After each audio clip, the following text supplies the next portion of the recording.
নমস্কার বন্ধুরা, প্রবাসী পাকশালা আর লাইফস্টাইল চ্যানেলে সবাইকে স্বাগত। আজকে শেয়ার করছি মজাদার একটা ডেজার্টের রেসিপি। সম্পূর্ণ রেসিপি ভিডিওটা দেখবেন, আশা করি আপনাদের ভালো লাগবে। ঘরেই 10 মিনিটে এরকম একটা ডেজার্ট তৈরি করে নিতে পারবেন।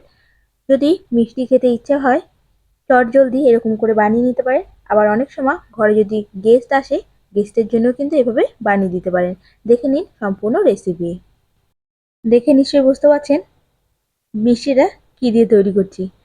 ঠিক ধরেছেন, নিয়ে নিয়েছি ব্রেড। আমি এখানে 4টে ব্রেড নিয়েছি। ব্রেডটা এরকম করে কেটে নিচ্ছি। চাইলে চৌকো করেও কেটে নিতে পারেন। আমি একটু ট্রায়াঙ্গেল শেপে কেটে নিচ্ছি। এবার একটা ফ্রাই প্যান গরম করে দিয়ে দিচ্ছি পরিমাণ মতো তেল। গ্যাসের ফ্লেমটা লো টু মিডিয়ামে রেখেছি। তেলটা হালকা গরম হয়ে যাওয়ার পরে দিয়ে দিচ্ছি 1 টেবিল স্পুন ঘি। ঘিটা দিলে ঘিয়ের ফ্লেভারটা খুব ভালো আসে আর মিষ্টিটা কিন্তু খেতে ভীষণই ভালো হয়। দিয়ে দিলাম ব্রেড। ব্রেডটা দিয়ে দুপাশ ভালো করে ভেজে নেব। আমি একটু ক্রিস্পি হওয়ার জন্য বেশি সময় ধরে ভেজেছি। যদি আপনারা একটু ক্রিস্পি কম পছন্দ করেন তাহলে হালকা ভেজে নেবেন। ব্রেডটা ভাজা হতে কিন্তু একদমই বেশি সময় লাগে না, আর তেলও কিন্তু খুব বেশি অ্যাবজর্ব করবে না।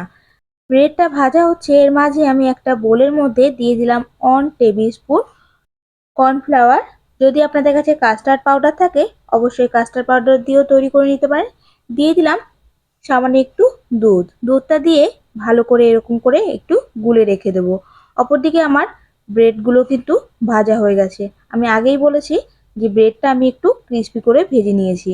চাইলে আপনারা একটু হালকা করেও ভেজে নিতে পারেন, তবে এভাবে ভাজলে কিন্তু খেতে ভীষণই ভালো হয়।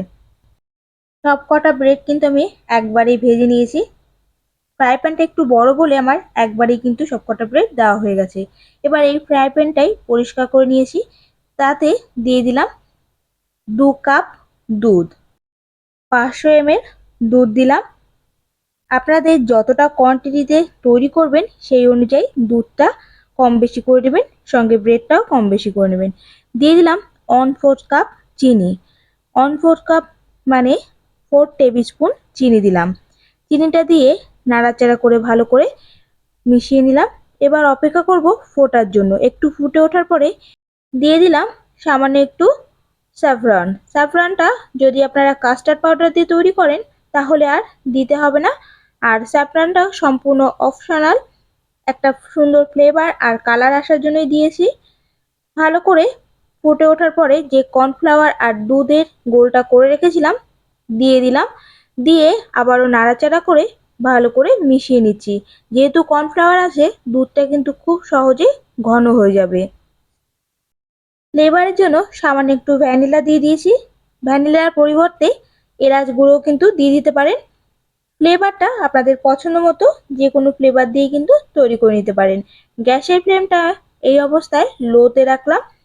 এই অবস্থায় হাই ফ্লেমে রাখলে যেহেতু কর্নফ্লাওয়ার দিয়েছি অনেকটা গাঢ় হয়ে আসবে, নিচের দিকটা লেগে যেতে পারে। তাই এই অবস্থায় অবশ্যই একটু লোতে রেখে তৈরি করবেন। আরও 3 থেকে 4 মিনিট পরে দুধটা দেখুন অনেকটা গাঢ় হয়ে এসছে। সম্পূর্ণ দুধটা গাঢ় হয়ে যাওয়ার পরে আমি গ্যাসের ফ্লেমটা অফ করে হালকা ঠান্ডা করে নেব। খুব বেশি গরমের মধ্যে ব্রেডটা দিলে অনেক সময় ব্রেডটা নরম হয়ে যেতে পারে, তাই হালকা একটু ঠান্ডা করে নিয়ে যে পাত্রে সার্ভ করব সে পাত্রের মধ্যে প্রথমে দুধটা এরকম করে দিয়ে দিচ্ছি। দুধটা সম্পূর্ণ দেওয়া হয়ে যাওয়ার পরে ওপর থেকে যে ব্রেডগুলো ভেজে রেখেছিলাম ব্রেডটা দিয়ে দেবো। আর সম্পূর্ণ ঠান্ডা হয়ে যাওয়ার পরে চাইলে ফ্রিজে রেখে দিতে পারেন। 1 ঘন্টার জন্য ফ্রিজে রেখে সার্ভ করতে পারেন। আর যদি গরম গরম খেতে পছন্দ হয় তাতেও ফ্রিজে না রেখে বাইরে রেখে ঠান্ডা করে সার্ভ করতে পারেন।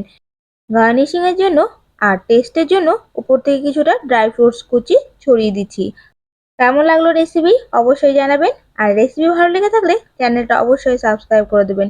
নতুন নতুন রান্নার নোটিফিকেশন সবার আগে আপনাদের কাছে পৌঁছে যাওয়ার জন্য অবশ্যই বেল আইকনটিও প্রেস করে রাখবেন।